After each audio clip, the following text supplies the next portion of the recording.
With the upcoming ladder reset for Diablo II Lord of Destruction and with the imminent release of Diablo II Resurrected, it's important that players sharpen up their skills with regard to early game builds.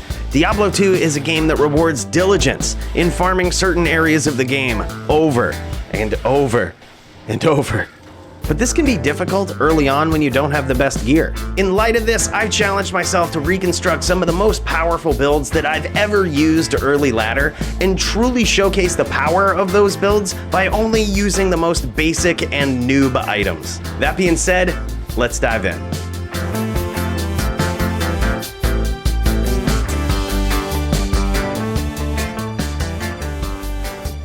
The goal is to keep this simple, so let's start with the basics and some things that will be consistent across all or nearly all of our builds. The goal of each character we'll talk about is to quickly clear areas of the game in hell where you can find endgame items, but more importantly, start finding better items than what we started with. More on that in a moment. For simplicity's sake, character stats will also be relatively consistent throughout all of our builds, enough into strength and dexterity to wear our gear, and just about everything else goes into vitality. There are some builds where we will use max block, and I'll be sure to point those builds out when we get to them.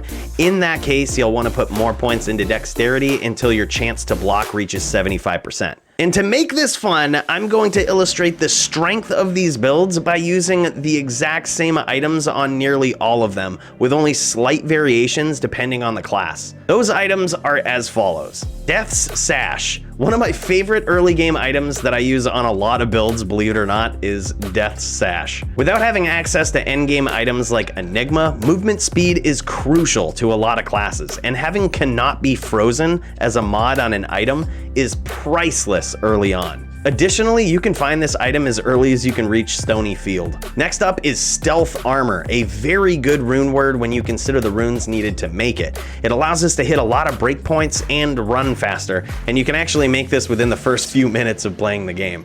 Sanders Boots. I almost always find these early on and rarely give them up until I find some elite uniques in hell difficulty. The 40% faster run walk and boost to stat points are amazing early on, and you can find them as early as Act 2. And for the helm, we use Lore. Again, a very easy rune word to make, boasting +1 to skills and 30 light resistance. The mana after each kill can add up 2 depending on the build. The runes are fairly common and can be found easily in Nightmare difficulty. And lastly, for the characters items, we have Spirit Sword and or Shield. Spirit is a very unbalanced item when you consider the level of runes required to make it.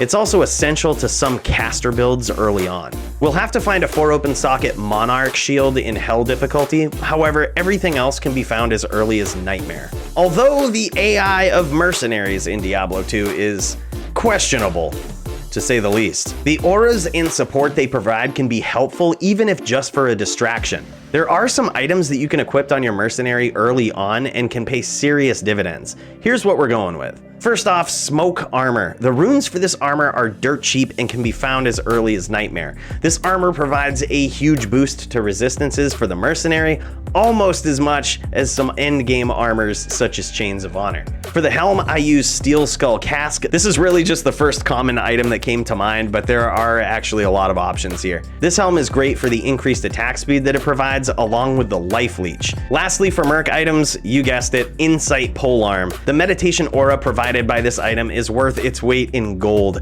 and all of the runes can easily be found in Nightmare difficulty, which is conveniently where you also start to find 4-open socket polearms. Now you might be asking, Coooley, how are we gonna farm level 85 areas with all of these noob items? Well, let's take a look at some of these early game builds and you can see for yourself.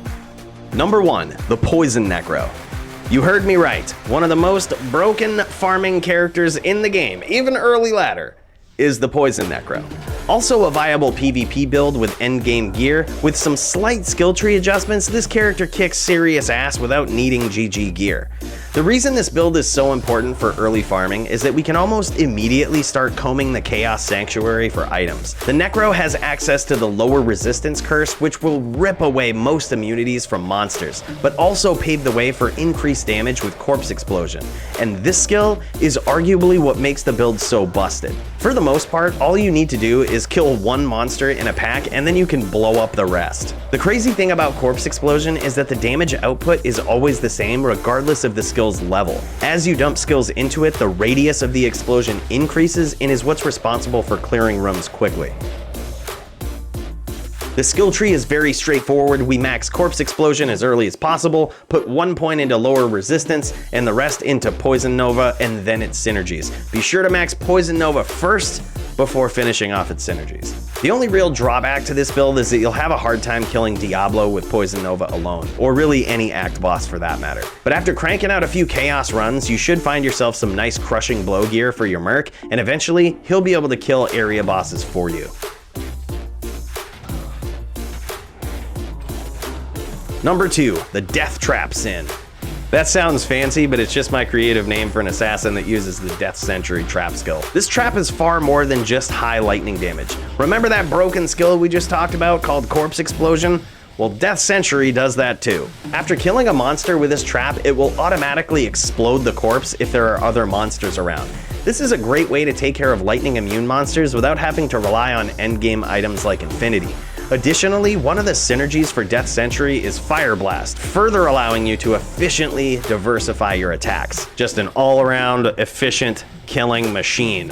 I would expect no less from a character called an assassin. Additionally, we can use the Mind Blast skill to confuse the shit out of monster packs and make them start attacking each other. We also have Burst of Speed, which is a great way to traverse the map quickly and helps us lay down Death Sentries quicker.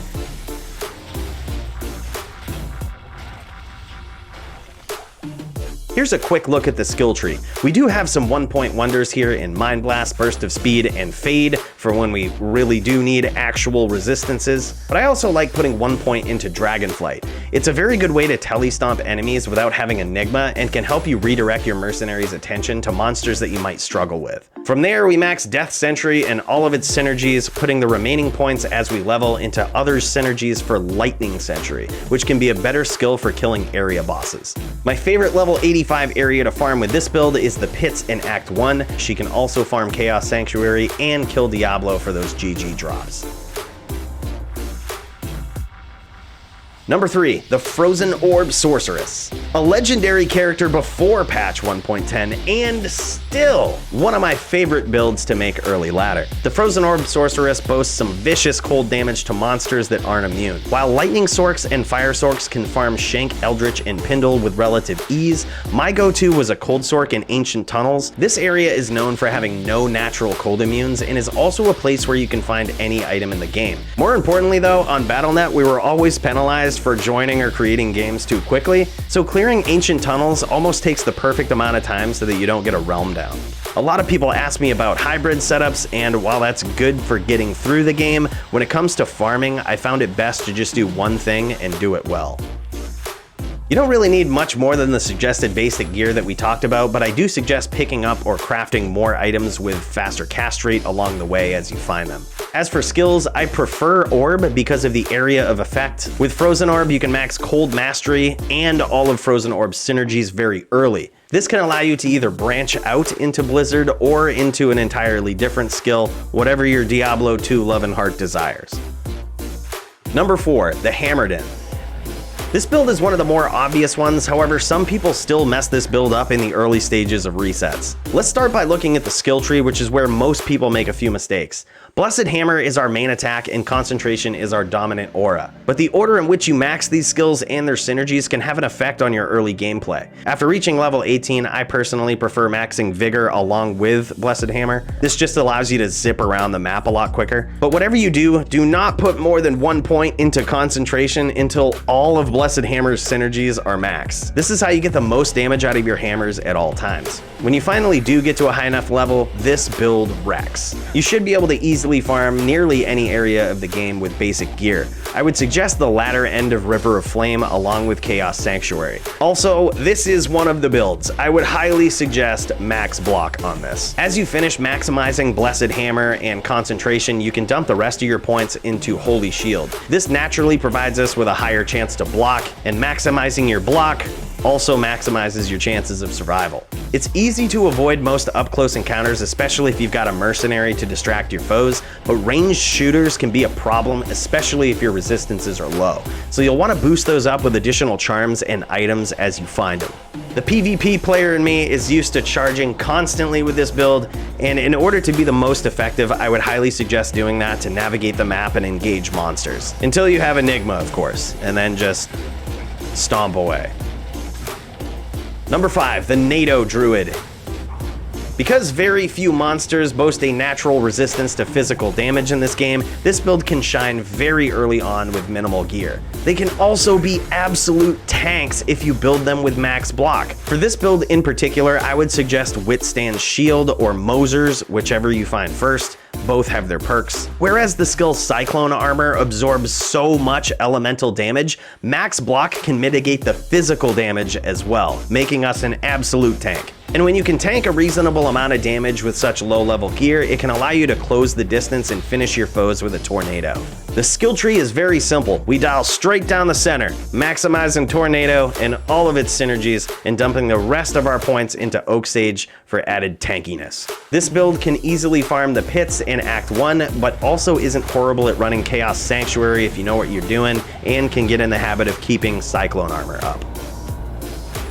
I'm gonna give this next build an honorable mention, and that is of course the Javazon. This build is a little different than the rest, but still very effective for farming Shank, Eldritch, and Pindle. The gear selection does vary a bit because of the class, but if you can find javelins that boast a natural +3 to javelin and spear skills, you're probably gonna be fine. Most people think that you need titans and other endgame gear to make this work, but that's simply just not the case. You just need levels. If you're looking for an off-meta build to farm with early ladder, this isn't a bad one. While she'll struggle in some level 85 areas until you find either a lower resist wand or just better items, farming Act 5 off of the Frigid Highlands waypoint is quick and easy. Her clear times there are second to none with minimal gear, and she can also clean up area bosses with ease. And there you have it. These are my top go-to ladder reset builds for Diablo 2. What build will you put together when Diablo 2 Resurrected comes out? Let me know down in the comments below. Hope you guys enjoyed watching this video. I'll catch you in the next one.